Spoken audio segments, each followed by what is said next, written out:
Ce journal vous est offert par le FPI, Fonds de promotion de l'industrie, votre partenaire privilégié pour la réussite de vos projets.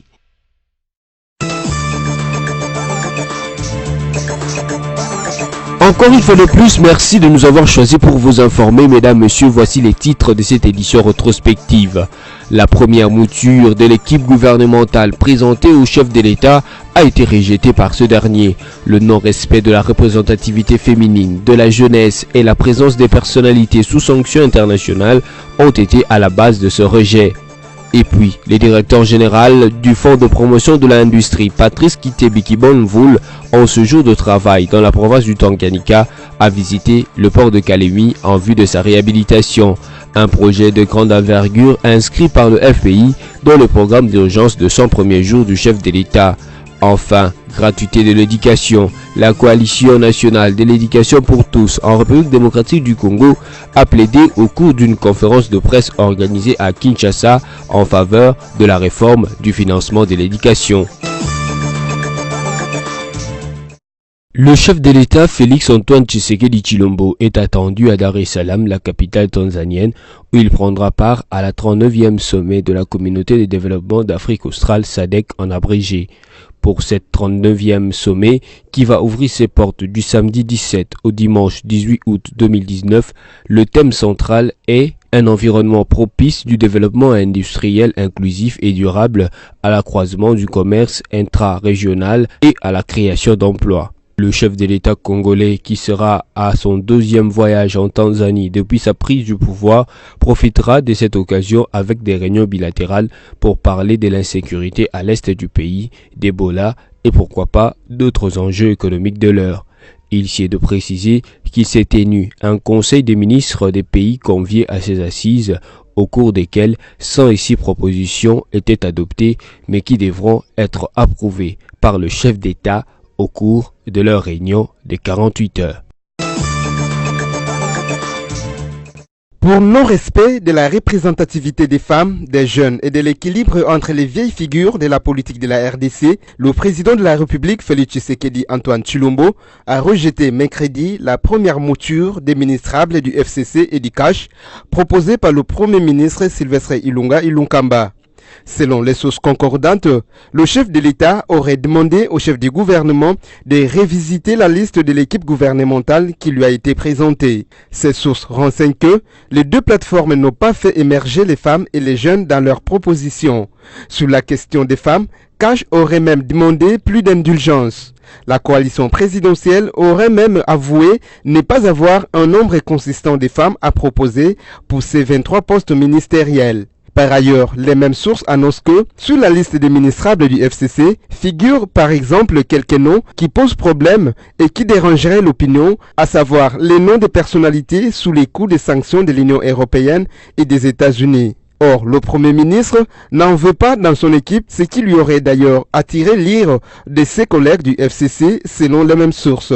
Les pro-Kabila estiment que les sanctions occidentales n'ont rien à voir avec une condamnation judiciaire. Le site de la Radio France Internationale, qui a relayé la même information, signale que les coordonnateurs du FCC et du CACH ont dû revoir leur copie avec une ultime échéance ce jeudi 15 août, car le Premier ministre est désormais engagé dans une course contre la montre. Sylvestre Ilunga Ilunkamba est censé soumettre la première mouture d'équipe gouvernementale au président Félix Tshisekedi avant que ce dernier ne s'envole dans les prochaines heures en Tanzanie pour prendre part à un sommet de la communauté de développement d'Afrique australe SADC. Du côté de la primature, on semble minimiser cette information en déclarant que, depuis la réception des listes de la part des coordonnateurs des CACH et FCC, le Premier ministre Sylvestre Ilunga Ilunkamba est en train de travailler et de contrôler les critères. Petit à petit, l'oiseau construit son nid-dit-on. Le gouvernement Ilunkamba fait cher, sauf imprévu. Dans les prochaines heures, nous connaîtrons qui dirigera tel ou tel autre ministère de cette première équipe de l'alternance. Le FCC et les CACH ont-ils négocié dans l'intérêt du peuple congolais? Le ministrable proposé remplissent-ils le critère? À cette dernière question, seul le Premier ministre pourra répondre. lui qui a entre ses mains les listes des candidats à l'exécutif national. Le secrétaire général honoraire de l'UDPS, l'honorable Alexis Moutanda, ne s'est pas empêché de prodiguer un conseil au Premier ministre. Il évoque les critères à considérer dans la nomination de ministres. Les critères auxquels vous faites allusion, ce sont des normes qui doivent tenir compte de la situation politique actuelle du pays. Non seulement la situation politique, mais même la situation sociale. Et même, disons, l'avenir du pays d'une manière générale. Nous vivons dans ce pays que nous connaissons très bien, que nous aimons beaucoup depuis très longtemps. Et nous voyons évidemment la situation dans laquelle nous nous trouvons aujourd'hui. Nous savons ce que nous avons vécu hier, nous savons ce que nous vivons aujourd'hui. Eh bien, par extrapolation, nous pouvons imaginer ce que nous allons vivre demain. Et comme tous les peuples du monde, comme je l'ai dit auparavant, le peuple congolais aspire évidemment à un bien-être social qui puisse garantir évidemment son avenir et l'avenir, disons, des enfants. Et par conséquent, il est tout à fait normal que les critères qu'on puisse fixer aujourd'hui pour le choix des personnes qui vont gouverner demain puissent être évidemment, disons, un choix judicieux.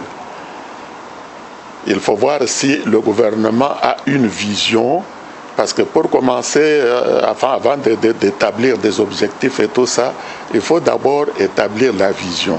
Quelle est la vision qu'on a de ce pays ? Tout doit être fait suivant le besoin du peuple congolais, allant des négociations pour le partage de ministères à la gouvernance, a déclaré ces poids lourds de l'histoire politique de la RDC. En digne fils du pays, Alexis Moutanda cite nommément les urgences auxquelles le gouvernement en formation devra s'atteler une fois installé. Maintenant, quand nous parlons, disons, du pays lui-même, sur le plan du chômage, de l'emploi, sur combien de personnes aujourd'hui trouvent du travail dans ce pays, aussi bien ceux qui ont étudié, ceux qui n'ont pas étudié, aussi bien parmi les adultes que les jeunes, l'emploi, parce que c'est l'emploi qui va vous donner une certaine, disons, valeur, une certaine, si vous voulez, pouvoir d'achat. Mais s'il n'y a pas d'emploi, est-ce que c'est une priorité ou ce n'est pas une priorité ? Il y a une deuxième chose, c'est la sécurité du pays.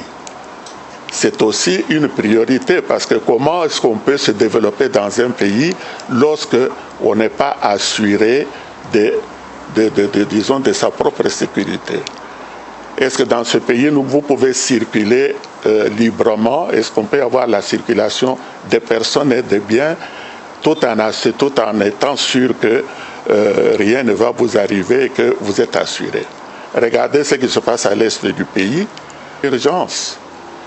Eh bien, l'autre urgence, c'est quoi? C'est la gestion même de nos richesses. La gestion de nos richesses. Regardez les provinces comme le Kivu, où c'est plein de l'or et de diamants, etc. Regardez le Katanga, où il y a plus de 500 sociétés minières. Regardez toutes nos richesses, comment elles sortent de nos frontières d'une manière. Mais c'est aussi une priorité. Donc je dirais qu'à l'heure actuelle, tout est prioritaire. Même les choses, le développement, l'économie, pour que les gens à Kinshasa, les gens puissent manger correctement dans les grandes villes, eh bien, il faut que l'état des routes puisse être, disons, opérationnel. Mais si vous n'avez... Les ministres choisis doivent répondre rien qu'aux besoins de la population, d'où sa création doit être bien faite pour un avenir meilleur ou une bonne gouvernance. Pourquoi pas le développement de toute la République démocratique du Congo, c'est à prendre à bras le corps.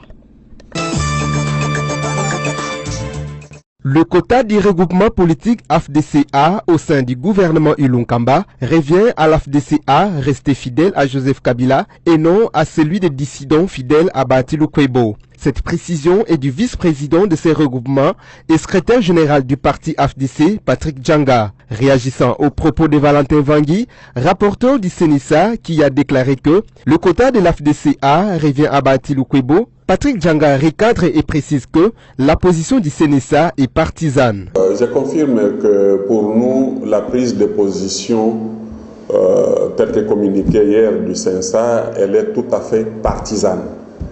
Partisane puisque le président du Sénissa le sait bien. Il a été contacté par le sénateur Modeste Bahati Lukwebo pour faire la médiation. Pendant qu'il voulait nous rencontrer, M. Bahati a porté l'affaire en justice. C'est ainsi que le président Olengakoy a suspendu sa médiation. Mais depuis lors, il n'y a plus rien. Et aujourd'hui, on apprend qu'il y a une prise de position du CESA. Cela nous tique. Puisqu'ils n'ont aucun élément du dossier, sinon le son de cloche de M. Bahati. Des deux. Quand M. Valentin Vangui parle, il parle en tant qu'acteur de la société civile, en tant que membre du CENSA ou quoi? Parce que vous savez, la position du CENSA ne peut être exprimée qu'à l'issue d'une plénière de cette institution. Or, à ma connaissance, depuis le mois de mars, lorsqu'on a convoqué une tripartite dont on attend la clôture jusqu'à ce jour, il n'y a pas eu plénière. Si Bahati Lukwebo veut un quota, quitte à lui de revenir au FCC pour en bénéficier, sinon, le réclamer en dehors de la plateforme de Joseph Kabila ne relève que de la pure escroquerie. Il appartient à monsieur le sénateur, que je respecte bien, Bahati Lukwebo, de revenir à la raison. Qu'il revienne au FCC. On va continuer dans la famille, puisque vous savez, et le bureau qui est sur Willery, et la campagne de nos candidats, mais c'était payé par le chef de l'État, autorité morale du FCC. Et quand on était sur le terrain, c'est l'image de Kabila que nous étions en train de véhiculer. En citant, on nous demandait, vous êtes, vous AFDCA, êtes-vous de Fayoulou, de Tshisekedi ou de Kabila? Quand nous disions que nous sommes de Kabila, il y a des gens qui quittaient et qui partaient. Mais d'autres nous suivaient. Ils disaient, puisque vous êtes de Kabila, voilà pourquoi nous allons voter pour vous. Et ces gens ont voté et nous avons dégagé une majorité. De là, le lendemain, 3-4 mois après, dire que nous ne sommes plus de Kabila, qu'est-ce que cela veut dire? C'est de l'escroquerie politique que nous devrions éviter. Nous nous approchons de la publication de la nouvelle équipe gouvernementale. Les 65 ministres annoncés vont devoir œuvrer main dans la main pour le bien des habitants de la République démocratique du Congo. Nous avons tendu notre micro aux Quinois. Ils livrent leurs attentes du premier gouvernement de l'alternance, les sociales, et il reste la convergence de leurs propos. Si ces négociations sont pour l'intérêt supérieur de la nation, si ces négociations tiennent compte des aspirations de la population, on ne peut être que content.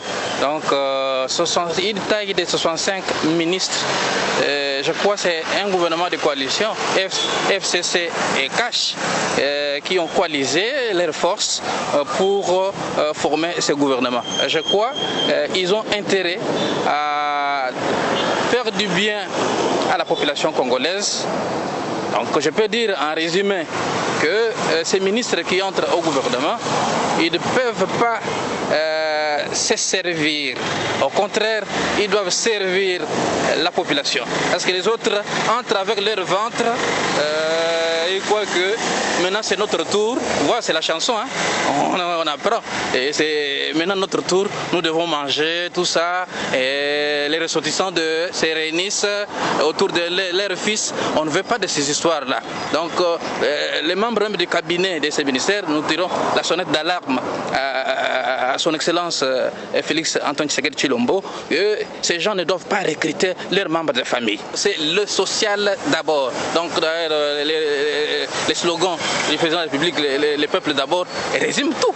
Donc on ne peut pas aller construire, faire des grands chantiers à partir du moment que le ventre est creux. Aujourd'hui, vous voyez comment est-ce que les gens sont en train de souffrir. Nous avons besoin de ce que ce gouvernement s'attelle beaucoup plus au social du peuple. Le peuple a tant souffert que ceux qui doivent prendre le ministère s'attellent quand même voir comment est-ce que les sociales d'abord, qu'on s'en occupe du social. Il y a aussi les problèmes, même les problèmes de route, les infrastructures posent aussi des problèmes. Il y a aussi les problèmes de l'énergie, qu'on doit quand même savoir comment aujourd'hui nous avons des problèmes de l'eau, problèmes de santé. Il y a beaucoup d'urgences qu'il faut, mais les sociales du peuple, élément nous préoccupe. Et préoccupe presque tout le monde aujourd'hui au Congo. La prochaine équipe gouvernementale que nous attendons de M. Ilunga Ilunkamba, c'est la bonne gouvernance. Vous savez, le président de la République, c'est quelqu'un de la bonne volonté. Et cette bonne volonté va s'exprimer en termes de gouvernement. Donc, lui est censé de diriger jusqu'à ce que peut-être son mandat soit terminé.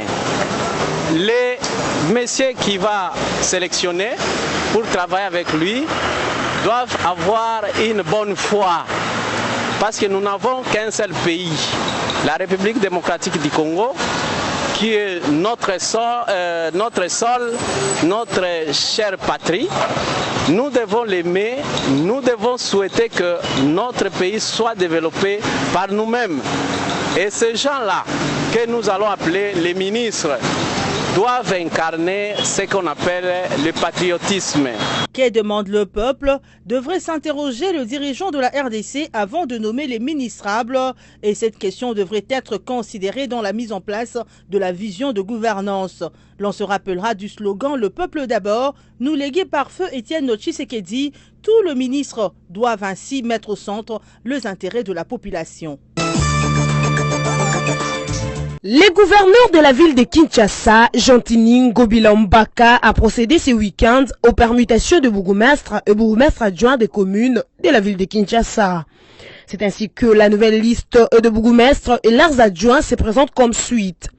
Monsieur Douglas Nkoulou pour la commune de Limete, Monsieur Nsaka Bekedwa Jean, la commune de Lemba, Monsieur Tele Mukwanga pour la commune de Ngaba, Monsieur Antolo Ngangue pour la commune de Matete, Monsieur Jacques Billet Kinsensou, Monsieur Ilunga Guillaume pour la commune de Barumbu, Monsieur Ngoyi Kazadi Fabrice pour la commune de Gombe, Monsieur Kiwa Rosi, la commune de Kinshasa, Madame Inona Fatouma pour la commune de Kintambo, Madame Brigitte Moualouké pour la commune de Lingwala, Monsieur Maïbanzi Luanga Divengi Dieu merci pour la commune de Ngaliema, Monsieur Thierry Gaïbene pour la commune de Bandalungwa, Monsieur Alidor Chibanda pour la commune de Bumbu, Madame Bebe Mbouimeta pour la commune de Kassavubu, Monsieur Jean-Claude Kadima pour la commune de Kalamou, Madame Emestine Mujinga pour la commune de Ngiringiri, Monsieur Jean Onema Wembo pour la commune de Makala, Monsieur Mankesi Bikinda pour la commune de Selembaou, Monsieur Edouard Gatembo Nukake pour la commune de Kimbanteke, Monsieur Toussaint Kaputu pour la commune de Massina, Monsieur Mouzé Piana Jacques pour la commune de Maluku, Monsieur Nkama Indi Augustin pour la commune de Nsele, Monsieur Moussa Abdul Razak pour la commune d'Ndjili. Ici est de noter que pour la commune de Mongafula, le nom de bourgmestre titulaire n'a pas été affiché. Chute du prix du cobalt et du cuivre, principaux métaux d'exportation de la République démocratique du Congo sur le marché mondial, l'économiste Noël Tchani Mwadiamvita propose le remplacement de la firme suisse Glencore, exploitant la plus grande mine du cobalt et du cuivre du monde, à savoir Mutanda Mining dans la province de Lualaba. En effet, suite à la chute du prix du cobalt, la firme Glencore avait annoncé la suspension de sa production à Mutanda Mining et pourtant 40% des recettes publiques de la RDC viennent de la production du cobalt et du cuivre. L'impact sur l'économie congolaise sera très négatif. Ce sera un impact négatif sur le budget de l'État. Ce sera un impact négatif sur le niveau d'emploi, étant donné qu'il y aura plus de chômeurs qu'on en avait avant. il y aura aussi un problème d'image de la République démocratique du Congo. Vous savez, lorsque on a une grande entreprise comme celle-là qui ferme les portes donc dans un pays, ça a tendance à alarmer des investisseurs étrangers. Au lieu d'attirer et de donner un bon message au secteur privé international, les investisseurs étrangers auront une attitude de wait and see, comme on dit en anglais. Il faut attendre voir l'impact de tout cela sur l'économie du pays. Moi, je pense que ce que la RDC doit faire, dans un premier temps, c'est de chercher des remplaçants. Glencore, bien qu'étant le grand producteur donc, dans ce domaine, il y a aussi d'autres compagnies. Il faut trouver des investisseurs de substitution qui peuvent prendre la place de Glencore et reprendre Mutanda Mining afin de continuer donc la production. Donc ça doit être la priorité des priorités pour le gouvernement de trouver cet investisseur donc de substitution parmi les grands dans le monde et que cela vienne de n'importe quel pays, peu importe pour nous. Ce qui est important, c'est qu'on puisse sauver les emplois, qu'on puisse sauver le secteur. Glencore motive également la suspension de ses activités à Mutanda Mining par la multiplicité des taxes contenues dans les nouveaux codes miniers. À ce propos, Noël Tchani Modinvita estime que les autorités congolaises ne devraient pas céder au chantage des multinationales. Elles devraient par contre enlever dans ces nouveaux codes les taxes répétitives. Je souhaiterais encore une fois de plus qu'on puisse réexaminer notre code minier parce que je pense qu'il n'est pas contraignant suffisamment. Il ne faut pas qu'on puisse céder aussi au chantage des firmes multinationales. Nous avons un sous-sol qui est riche. Nous ne devons pas céder ce sous-sol-là à n'importe qui, à n'importe quel prix. Et devant simplement un petit chantage, donc on recule, on leur donne tout ce qu'ils veulent. Je pense que nous devons faire un travail en bonne âme et conscience, déterminer s'il y a des taxes qui sont répétitives, qu'on puisse baliser le terrain pour attirer des investissements, mais qu'on trouve aussi donc un moyen pour que le peuple congolais trouve son compte dans l'exploitation des ressources naturelles, notamment en ayant cette loi-là que je proposerai sur l'actionnariat que les Congolais devraient détenir dans les compagnies qui font affaire dans le secteur minier, donc dans notre pays. Inspirons-nous par exemple du cas du Nigeria. Le Nigeria exige que dans le secteur pétrolier, aucune entreprise étrangère ne devrait avoir plus de 51%, plus de 49% du capital donc au Nigeria, réservant le reste aux Nigérians, le Nigérian privé, secteur privé, mais également les Nigérians donc du secteur des individus. Noël Tchani a fait savoir également que la suspension par Glencore de sa production du cobalt et du cuivre à Mutanda Mining doit aussi interpeller les autorités, ce qui les poussera à diversifier l'économie congolaise. Près de 5 années après le découpage territorial qui a conduit à sa création, la province du Tanganyika se met progressivement au diapason du développement. Pour preuve, ses infrastructures de base qui lui ouvrent de nouvelles perspectives pour le bien-être socio-économique de sa population. Son chef-lieu Kalemi et les témoignages du développement de ces infrastructures de base, à commencer par les infrastructures routières.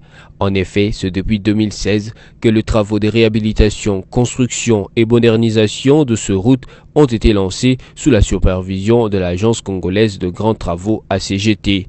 Les entreprises chinoises Grec 7, Grec 8 et Grec 9 ont ainsi été mises à contribution et aujourd'hui, les usagers de la route s'extasient devant ces infrastructures qui les rassurent aussi bien l'aisance dans la conduite que la sécurité et la fluidité dans la circulation des personnes et de biens.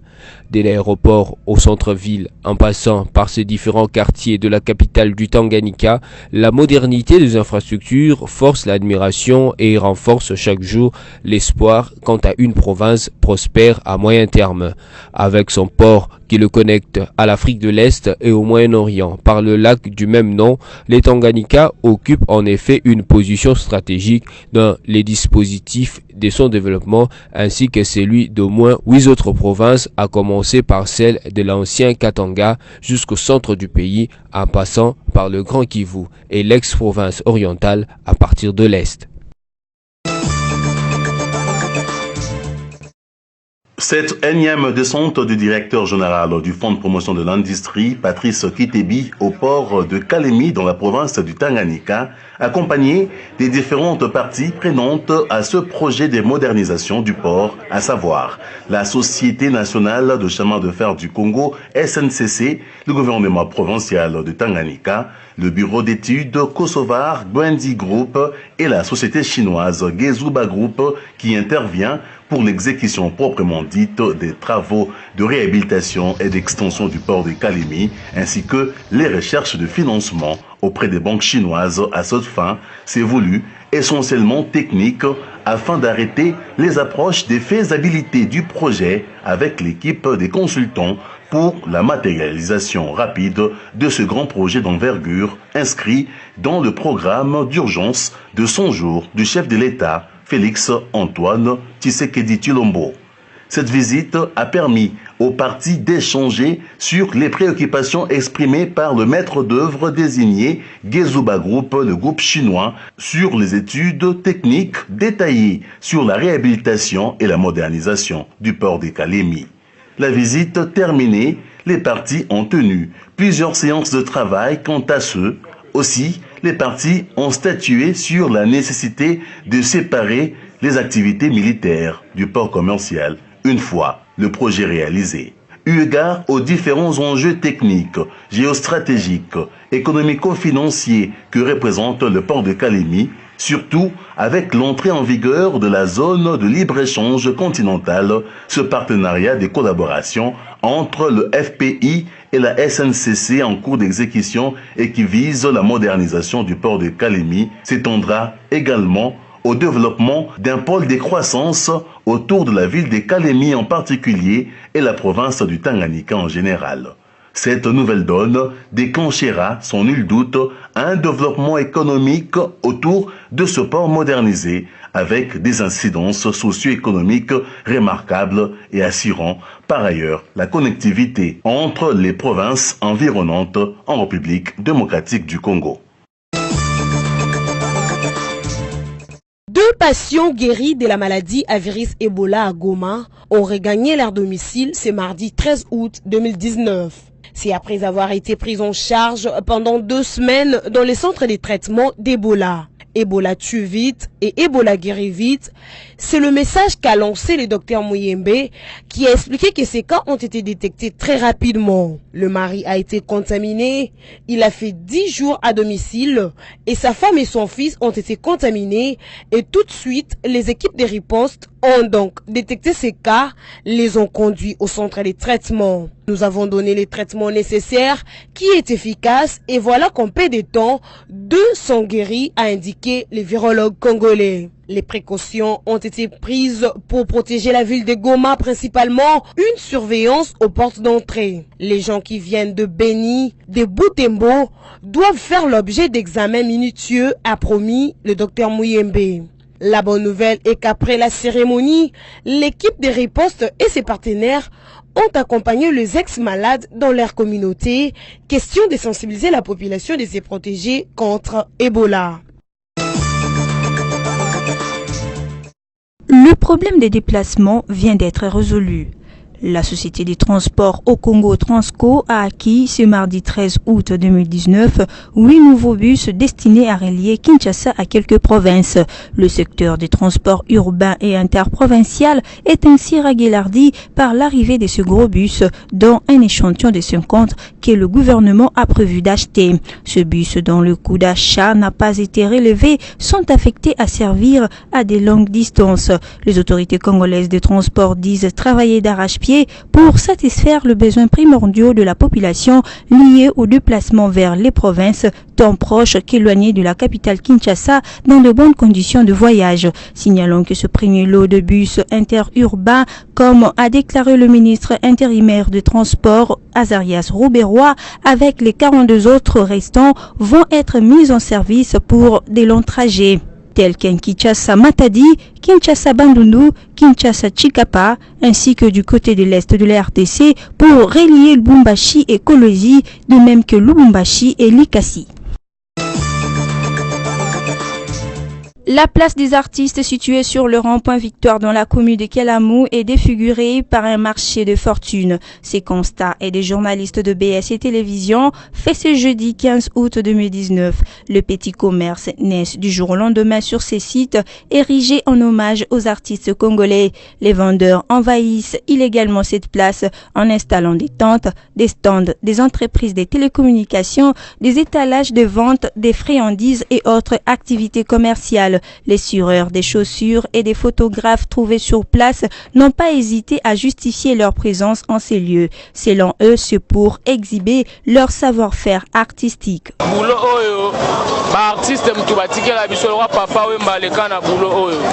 Alors boulot mongo oyo et ça la salité mongo te awa la salité ça la mala on va côté belé to monaka la place des artistes bazo boya biso to sala musala biso pe to lo ba artiste alors neto za bo pe to ba jeune to boy na biso ke no kende ko déranger ba tuna banzela na ba coin neto créa histoire na biso mongo ke non moi muke to lia photographie eza moko ya eza la kati ya ministère ya culture et art donc toza ba artiste kolongola artiste nesika na ye okolukele esika mususu nini po neti biso tokanga photo o eza site touristique d'abord eza esika ya l'état toboyi te mais eza site touristique bato bayaka bautaka photo bato bayaka kozwa baphoto bamosusu bautaka mboka bato bautaka na esika ebele donc présence na biso awa eza vraiment très utile puisque toza korefléter image ya mboka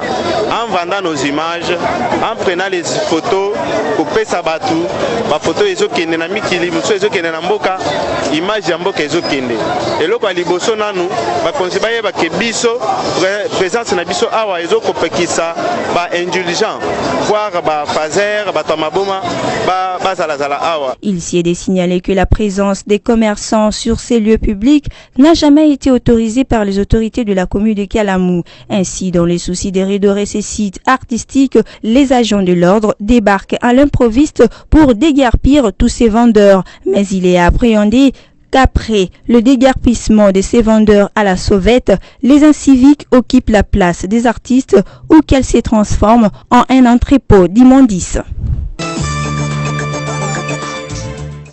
La Coalition nationale de l'éducation pour tous en République démocratique du Congo, CONEP en sigle, a tenu un point de presse ce mercredi 14 août 2019 pour plaider en faveur de la réforme du financement de l'éducation pour tous en RDC.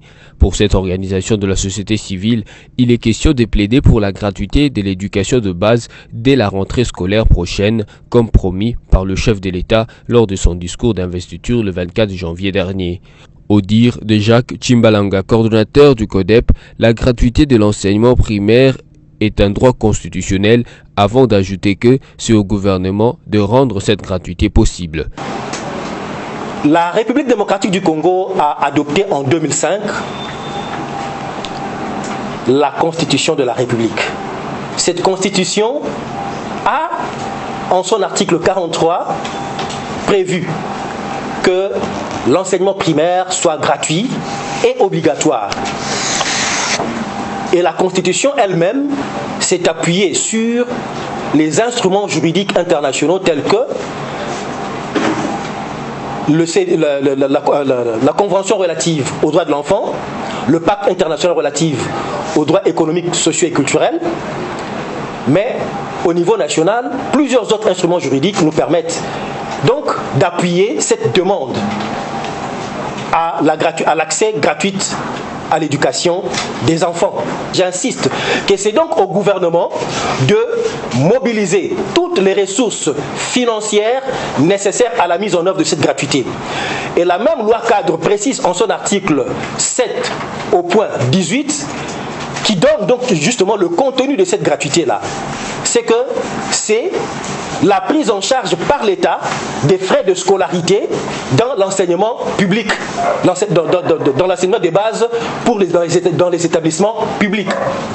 Ça veut dire, nulle part, la loi en République démocratique du Congo ne donne aux parents d'élèves, aux tuteurs, la responsabilité de commencer à payer les enseignants. Serge Bondembe, secrétaire général de l'IMAE, a quant à lui énuméré tous les acquis de leur lutte qui sont au nombre de 6, avant d'ajouter que, de ces 6 acquis, l'acquis très considérable est l'instruction du chef de l'État pour la prise en charge du financement de la gratuité de l'éducation de base. L'acquis très considérable, ça date du 2 août de l'année en cours. L'instruction donnée par le chef de l'État, par son directeur de cabinet, à son Excellence, Monsieur le ministre du Budget, de prendre en compte les dépenses de la gratuité de l'éducation de base pour l'année scolaire 2019-2020. Il s'agit de 3 instructions.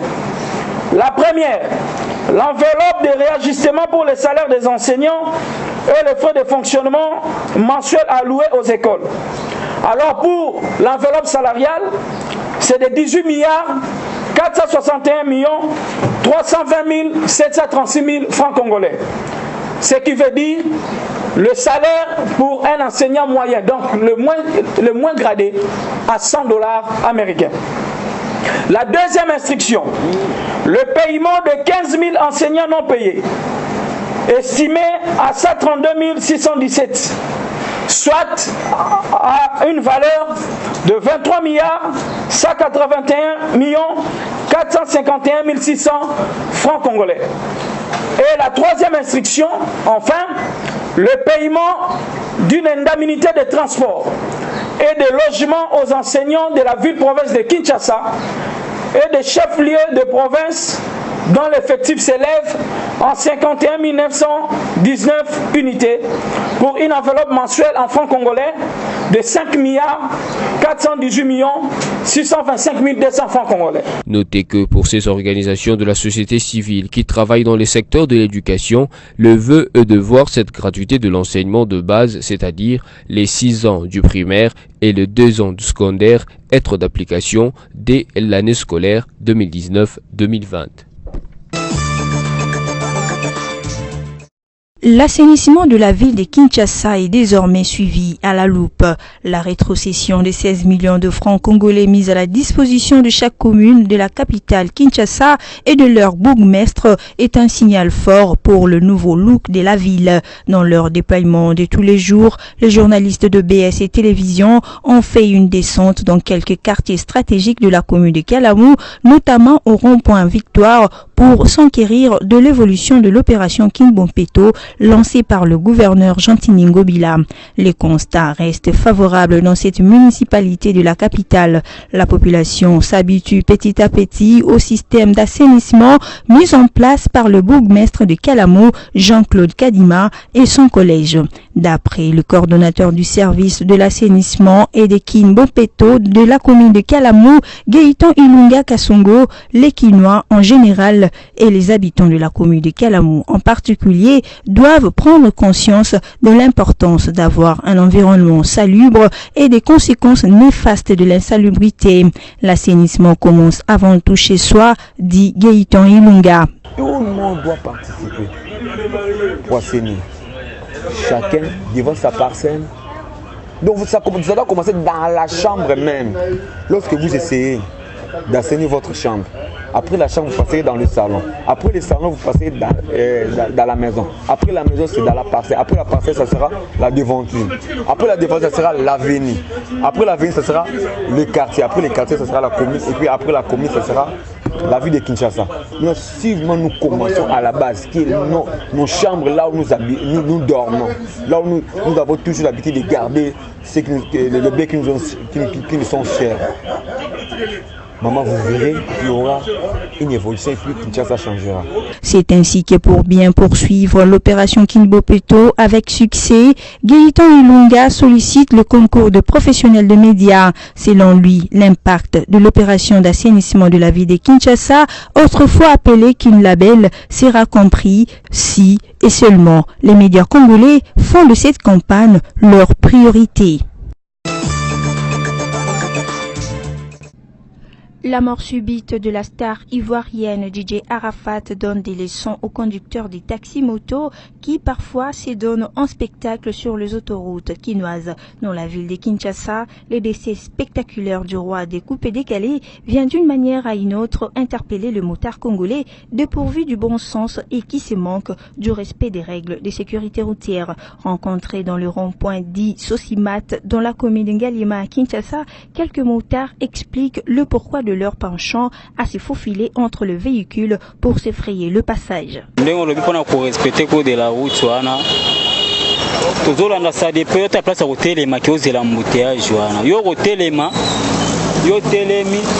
Surtout banga soto akasere leki on comprend yo kotelema boye yango biso tozela na biso te tomona ka boza ko polele boleki no kenomba mo paso telemi ulaja ko yana pa ka to apekisi moto boye yonsona pesa ka bambuyema yango to respectera mais na tamo bo peto respecter na biso ko de la route. Oui, ils ont vraiment respecté tant. Donc, étant bon, souvent, ils ont mal souvent, parce que le but priorité la sécurité. Donc, yo monika que ba PC en soit balancé au rapidité au côté tandis que habiter ni les yeux à liboso na yo. Avant au côté faut le côté là, ça la gauche ça la droite. Malgré leur justification au non-respect du code de la route, l'on déplore également l'excès de vitesse et le refus du port des casques de protection en pleine circulation sur les voies publiques. Réagissant à cette observation, ces motocyclistes interpellent eux aussi le gouvernement congolais sur le manque d'attention à leur gagne-pain. Ils compatissent à la disparition des DJ Arafat qui, selon eux, aura été victime de ses propres excès. Et ça n'est pas si parce que on a un DJ, tu es bien dans la musique, à comme une moto volcanine, quel que soit le sentiment, on fait dans la limite. Il y a un DJ avec la musique, à comme la moto poigne. Moto tique là-bas, oh bah mais ça non, bah bah tombe la ratique là-bas, oh bah mais ça un spectacle. Il y a que ça le spectacle, il y a moto, ça le spectacle à podium. Tout le monde est spectacle à DJ, à Rafa, il y a que ça le spectacle à moto poigne. Et ça n'est pas si tant qu'il y a un Congolais. Bon, moto est là au moins il y a pas jeté à ça les. Moto est là au moins il y a pas jeté. Moto tango kumba ngo foyeba. Ye amona moto lo mo boya sakana nango et ngwana ekote mabele. Signalant par ailleurs qu'à côté du phénomène Kununa et enfants de la rue vient s'ajouter le phénomène taxi-moto dans la mégapole quinoise. Un phénomène préoccupant pour autant qu'il occasionne des graves accidents et donne des soucis aux autres usagers de la route. Les victimes de la folie des conducteurs des taxis-motos se comptent parmi toutes les couches de la population. Les ambassadrices de la République démocratique du Congo ont accédé en quart de finale du championnat d'Afrique des nations féminines Afro Basket 2019 en battant les Cap-Verdiennes sur la marque de 78-46 le mercredi 14 août 2019 au Sénégal. Pas un jour de repos pour les Congolaises. Après leur éclatante victoire, les fauves congolais ont retrouvé le chemin du terrain pour rencontrer le Nigérienne. Rappelons que les représentants de la RDC ont perdu leurs deux premières rencontres. La première face aux Angolaises sur le score de 47-69, la seconde face aux Maliennes sur la marque de 58-62. Tous les sportifs congolais sont derrière leurs ambassadrices avec l'espoir de les voir rentrer au pays avec le trophée. Toujours en sport, mais cette fois en football, c'est confirmé. Depuis hier, l'ex-sociétaire de l'association sportive Vita Club de Kinshasa, Glodingonda Muzinga, a rejoint son nouveau club, Dijon, en France.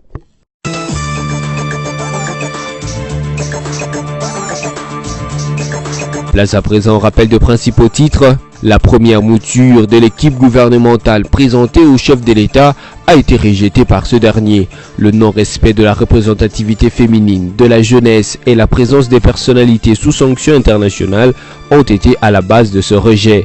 Et puis, le directeur général du Fonds de promotion de l'industrie, Patrice Kitebikibonvoul, en ce jour de travail dans la province du Tanganyika, a visité le port de Kalemi en vue de sa réhabilitation. Un projet de grande envergure inscrit par le FPI dans le programme d'urgence de 100 premiers jours du chef de l'État. Enfin, gratuité de l'éducation. La coalition nationale de l'éducation pour tous en République démocratique du Congo a plaidé au cours d'une conférence de presse organisée à Kinshasa en faveur de la réforme du financement de l'éducation. Voilà qui met fin à cette édition rétrospective. Merci à vous de l'avoir suivi et bon week-end chez vous.